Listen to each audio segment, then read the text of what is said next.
الجون اللي ما اتحسبش بقى يا باشا هو هنا السؤال. هاند بول.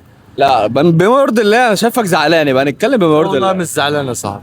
بجد بجد الجون اللي ما اتحسبش يا اما سيدي. حسن انا قاعد عند محلك. انا ما بحفلش، انا وعدتك ان انا مش هحفل. الجون اللي اتلغى غسلني من جوايا. انا لعيب ب 3 جنيه وربع ده ما يعرفش يلعب كوره. طيب نعمل فيه ايه ده؟ لا بصراحه لو طلع يلعب كوره خبطت في ايده، ده كلام والنبي. لعيبه يا عم، دول لعيبه الزملكاويه نادي الانتماء. ازاي يا ابني؟ زملكاوي يا اسطى صح؟ وبن شرقي حطها في الدنيا. وبن شرقي حط جون عالمي، حط جون عالمي. اقول لك على حاجه في ودنك. يا واد عيب. عيب ايه؟ استنى. زيزو يا زيزو بلاش تغيظه. صح. وزيزو طب زملكاوي؟ شفت الاسيست؟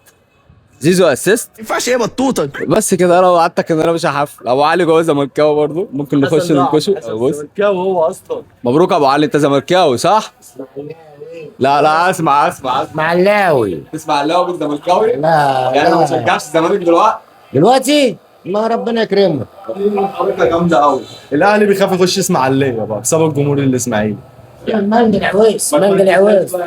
عملتش بين يا ابن الاهلي اهو يا جدعان، هو ده اللي حارقكم اهو، اقسم بالله. عملتش ايه بقى؟ مش محتاجه دي يا ابن اللذينه.